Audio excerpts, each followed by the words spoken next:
Hey guys, welcome back to my channel, Mo Hunt Silver, and I'm gonna have another nickel hunt for everybody. I was able to pick up another circulated box of nickels, and I did an ender search of this box, and we might have a good one here. I saw this here, 1948. That's an ender, and then we also have this guy right here, which is pretty beat up, but it definitely looks like it's old. So that could be another find for the board. We'll just have to see once we get the rolls opened up, and that roll, and see if it is a find for the board.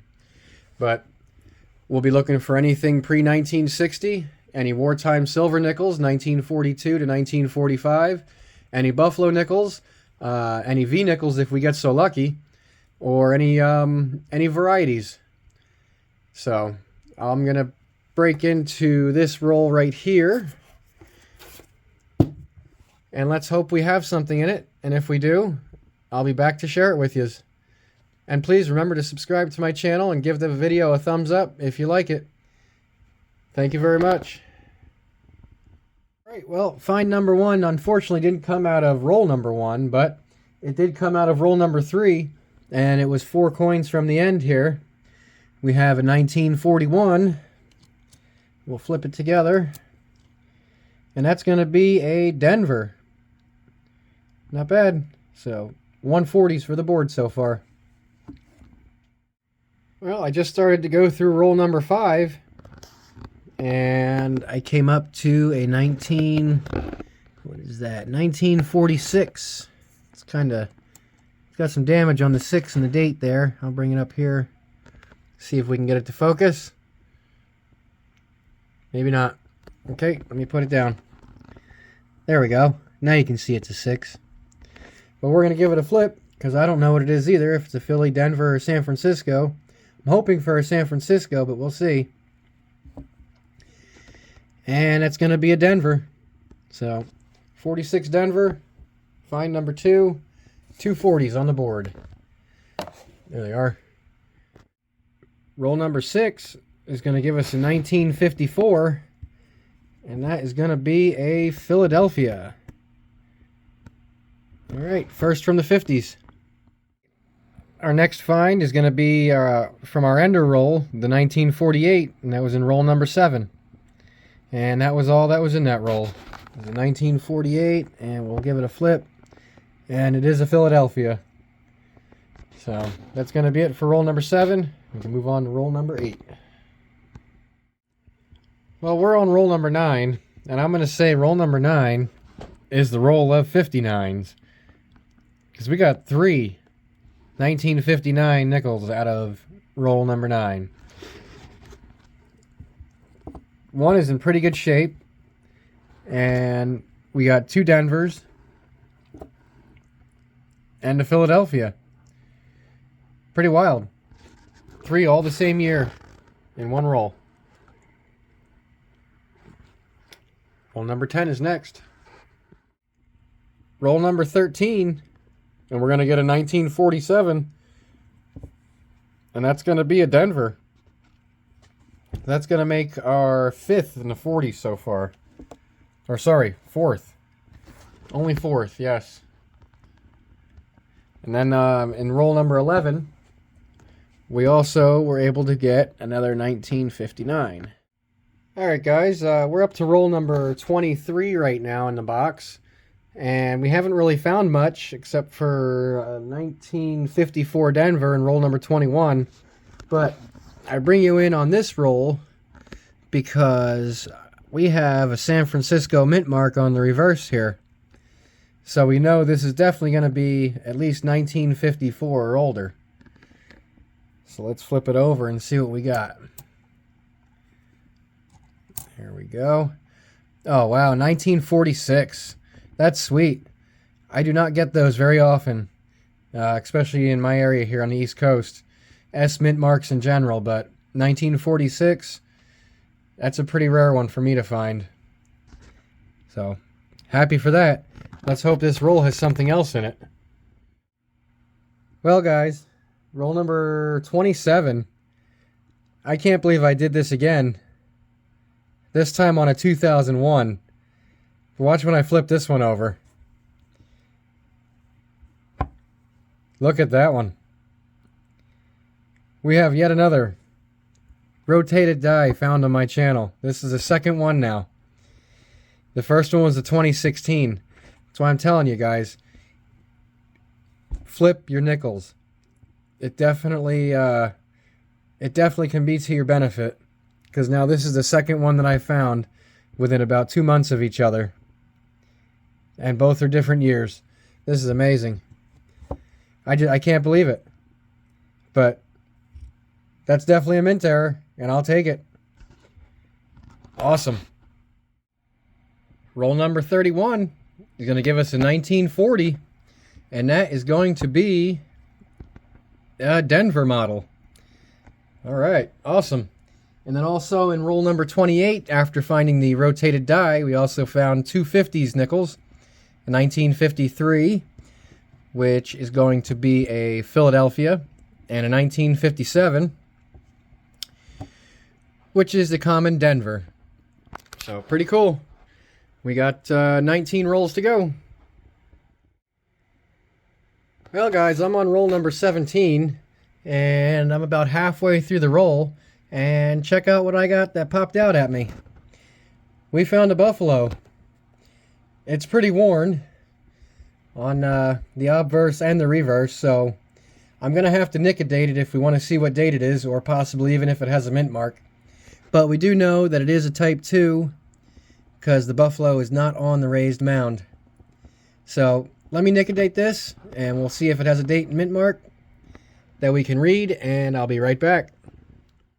Alright, well, we're back after nick-a-dating this buffalo here, and we have a 1919 as our date, and I might have to throw another drop of nick-a-date on the reverse side, because you can't really see it here. It is kind of hard.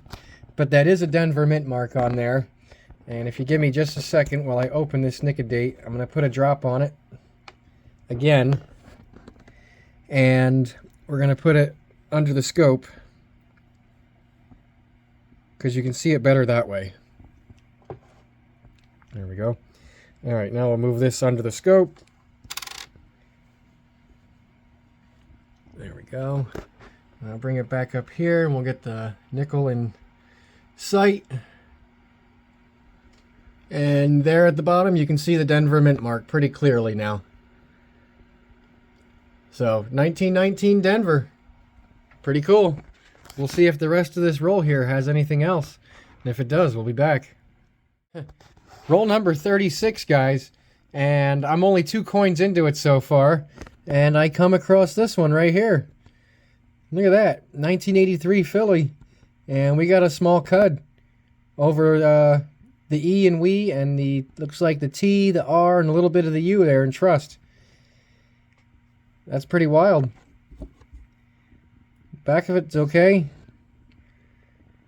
It is fairly circulated, but that's pretty cool.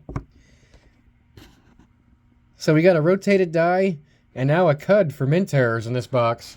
I wonder what else we're going to find. That's kind of mysterious. Roll number 37 is going to give us our 7th find from the 40s. And we have another 1941. And that is going to be also another Denver. Alright. Alright, guys. Well, we're on roll number 40. And I came across the oldest in the box so far here, as far as Jeffersons go, because we did find that 1919 Denver Buffalo. But we have a 1939, and I didn't flip it yet, so we'll find out what this is together. Okay, so it's going to be a Philadelphia. So we can put it under the scope here and check for doubling, which I do not see. So we just have a 1939 Philadelphia, and then also in roll number 39, we did find a 1958. And that is going to be a Denver. Alright, we got 10 rolls to go. Roll number 45 is going to give us a 1941. And it's going to be a Philadelphia. And also in roll number 43 and 44, roll number 43, we got a 2009 Philadelphia, which don't come across these very often. So good to see that, and it actually looks like it's in decent condition on the reverse side. And then roll number 44, we got a 1952, and that's going to be a Philadelphia. So not a bad 3 rolls. We have 5 rolls to go. Alright guys, well, I decided to do the last 5 rolls in that box, and it actually came out to be pretty well. We got 1 find out of each roll except for 1 of the rolls, and that would be roll number 47. So I'll get into it here. Roll number 46 was able to pull a 1947, and that's going to be a Philadelphia.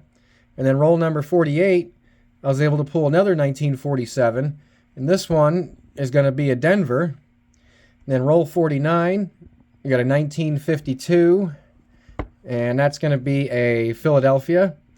And then roll number 50 gave us a parting gift here, and it's actually a 1959, and that's going to be a Denver. So not bad. If you guys give me just a sec, I'll be back with a wrap up for this nickel hunt. And yeah, it was a good one, I'd say. Alright guys, well, I'm back for the wrap up of this 1-box hunt, and we had 28 total finds for this box, which, you know, is pretty average. We didn't find any wartime silver nickels or any proof nickels, but we did have a couple other really good finds. And so I'll just get into what we did find here in this box. And that will be 1939 Philadelphia, not the DDR. And then we had 10 total from the 1940s. 1940, a 41, 241 Denvers. We got a 46 Denver, and also a 46 San Francisco here that I don't get very often. So pretty happy for that one. I believe there's only about 13 or so million of those minted, so that's pretty low. Then we also got a 1947, 2 1947 Denvers, and a 1948 Philadelphia. And then we had some 50s finds as well, from 1952, 2 of those, a 53, 1954, 54 Denver, and then a 1957 Denver, a 58 Denver. Then we also had 1 1959 and 4 1959 Denvers, which this one, being the nicest out of all of them, actually has a lot of mint luster still on it, so that's pretty cool. Then we also did find a 1964, and that's going to be a Philadelphia in pretty good shape, and it also does have some toning. I don't know if the camera's really picking it up though, but it has some nice toning on it. We did find 1 2009 Philadelphia, not in bad shape honestly. Happy to see that.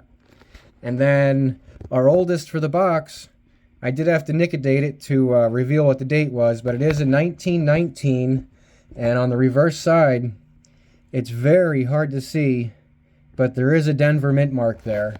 And if we look at our red book over here, the 1919 Denver only has a little over 8 million minted, and looks like it holds some pretty decent value as well. So being nickodated though, I'd still say it's worth a couple bucks, maybe like, you know, $3-4 maybe at the most. So that's pretty cool though, and it is also going to fill a spot in my book, my Buffalo nickel book, so I'm happy for that as well. And then the 2 stars of the show. We were able to pull 2 mint errors out of this box, and one of them being the second ever that I have found. A different year, this one is, than the first one, but also has way more rotation than the first one. So that is amazing. And then we also pulled a 1983 Philadelphia with a cud right here over "We and Trust" in the motto. And I looked up on eBay, and right now there was 2 listed that sold recently with this exact same cud on it, and each of them fetched around $45 to $40, somewhere in that range. So that's not bad. I'll definitely take that. For sure, you know. And I haven't really found much on this 2001 rotated die yet at all. But when I do, I'll let everybody know. So I would say that was a very good box overall. And I hope you guys enjoyed this video. And if you did, please give it a thumbs up. And remember to subscribe to my channel. I've been getting a lot of new subs lately, and I really appreciate it. And I should get a giveaway going here soon. I think I'm going to do that, but I have to decide when. But, okay, so we'll see you on the next one. And thanks for watching. Have a good one.